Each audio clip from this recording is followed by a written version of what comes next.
Welcome to Holy Wednesday. So we've had Holy Monday, Holy Tuesday, Holy Wednesday. I'm sure you're seeing a pattern emerge. Do you want a different name for today? Let's call it Spy Wednesday. You think I'm making that up. I'm actually not making that up. It's been called Spy Wednesday for many, many years because it's the day when Judas sneaks away to begin his betrayal of Jesus. Pretty interesting, right? There's a good chance that you know the story here already. Jesus is spending time at the house of Simon the leper, and a sinful woman who's been forgiven of much comes in and anoints his feet with very expensive perfume. There's two things that I want to point out from this story, which comes from Mark chapter 14. The first thing, Jesus directly says that costly oil is used to anoint him for burial. He knows exactly what is set before him. He knows what is coming. The second thing is that when Judas sees it, he's horrified that this kind of money would be wasted on Christ. It's the very last straw. He's no longer on Jesus' team. He goes from the house of Simon the leper immediately to the Pharisees. He gets paid off, and this path towards his destruction begins.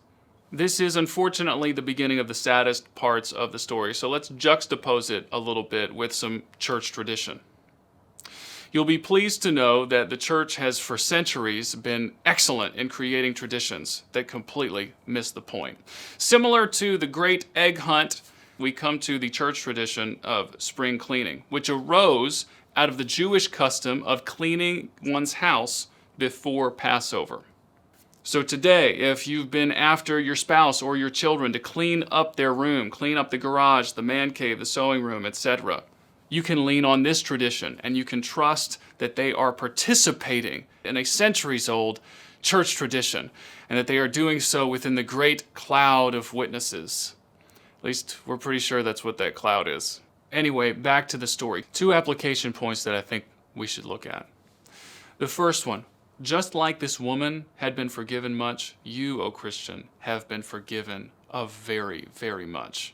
So forgive others as you have been forgiven. Is there any sin that others have committed against you that you need to forgive today? Seek your heart. Do business with the Lord to this end.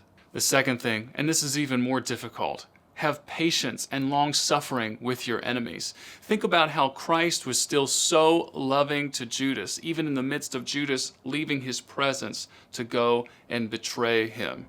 How patient was Christ? How loving was Christ? Well, we're about to find out, but I'll save that for tomorrow.